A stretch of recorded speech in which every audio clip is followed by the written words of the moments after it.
大家好啊！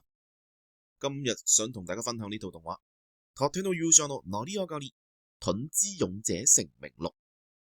咁係岩谷上文所講嘅，岩岩啊，谷谷咯，直上文係文啊，岩谷直文所講嘅。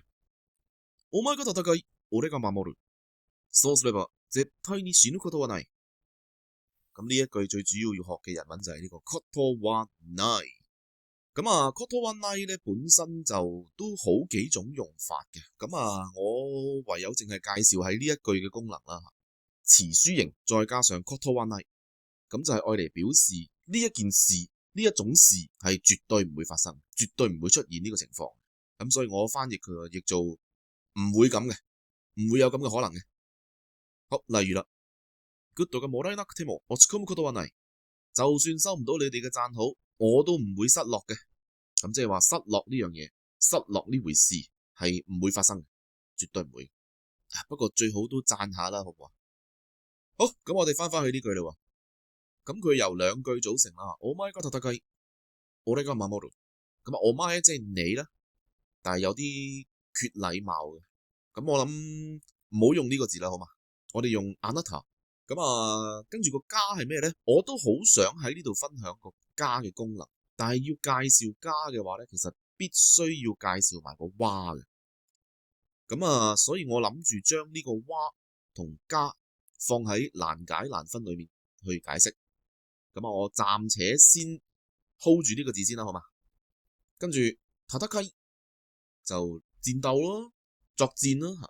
咁啊，點解呢個戦い擺呢度係用個戦い嘅咧？正常擺句子唔係應該係踢茄嘅咩？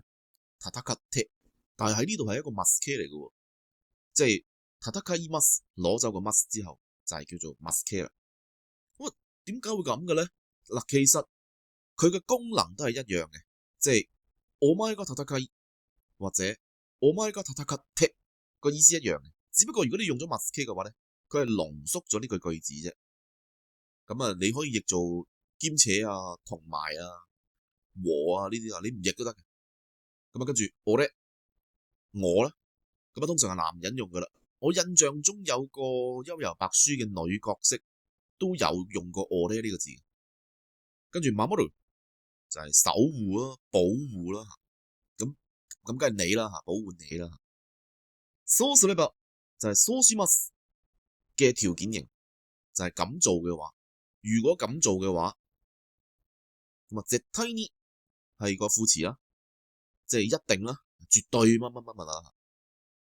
死ぬ死啦，ことはない就係今日學嘅嘢啦，絕對唔會發生呢樣嘢，絕對唔會出現呢種情況。